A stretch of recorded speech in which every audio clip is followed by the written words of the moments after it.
When I moved to New York City, it felt like a fresh start, a chance to live in the city that never sleeps, surrounded by energy, culture, and endless possibilities. I found a small but charming flat in an old pre-war building on the Lower East Side.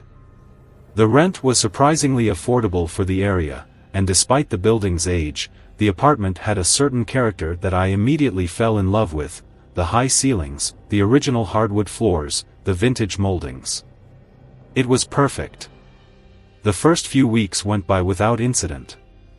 I was busy settling into my new job and exploring the city, so I didn't spend much time at home. But as I started to settle into a routine, I began to notice things, small, unsettling things that I couldn't easily explain. It started with sounds, faint creaks and groans that I initially chalked up to the building's age. New York is full of old buildings, after all, and I figured it was just the place settling. But the noises didn't stop. Late at night, I would hear footsteps above me, slow and deliberate, even though I knew the apartment directly above mine was vacant. I asked the building manager about it, and he just shrugged, saying the building made noises sometimes. But the footsteps were too clear, too human.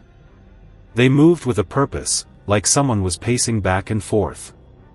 Then, I started to notice cold spots in my apartment, areas where the temperature would suddenly drop for no apparent reason.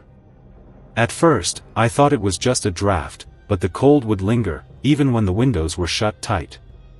It wasn't just a chill, it felt like someone was standing right next to me, their presence pressing down on me, making the hairs on the back of my neck stand on end.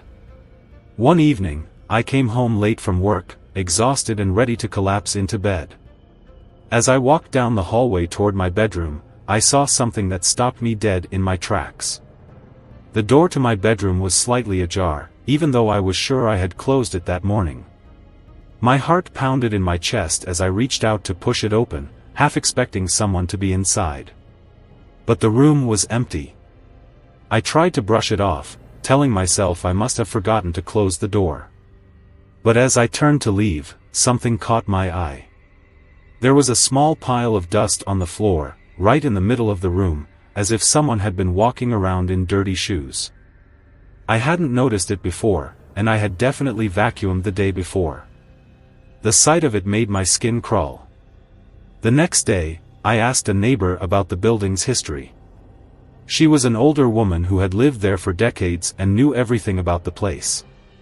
She told me that the building had been converted into apartments in the 1960s but had originally been a tenement house in the early 20th century.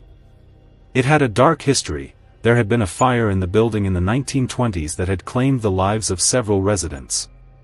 Many of the old tenants were poor immigrants, and there had been rumors that some of them had never left.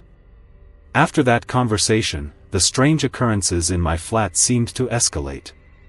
I would come home to find things moved, books off the shelf, chairs pulled away from the table, lights turned on that I was sure I had left off.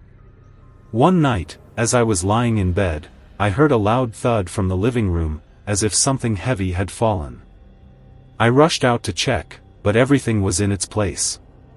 The only thing out of the ordinary was a photo frame on the mantel that had been turned face down. I started losing sleep, dreading the nights when the apartment would come alive with unexplained noises and cold, oppressive feelings. My friends noticed the change in me. I was becoming withdrawn, anxious, constantly on edge. I told a few of them what was happening, but they just laughed it off, saying it was probably just the stress of the move and the new job.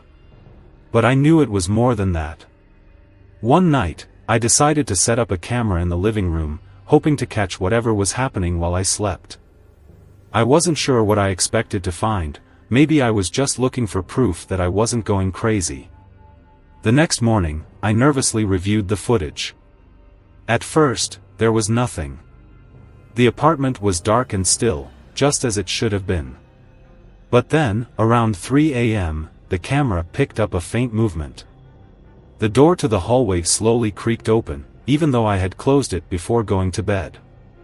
A shadow crossed the frame, just barely visible in the dim light. It wasn't a person, it was more like a flicker, a disturbance in the air. The door then slowly closed again, and the apartment returned to silence. That was enough for me. I couldn't stay in the flat any longer. I packed up my things and moved out within a week, breaking my lease and paying the penalty just to get away. I never did find out what was haunting that apartment, but I couldn't shake the feeling that whatever it was connected to the building's tragic past. Even now, I sometimes wake up in the middle of the night, half expecting to hear those footsteps or feel that cold presence beside me. New York is a city full of ghosts, and some of them, it seems, are still looking for peace.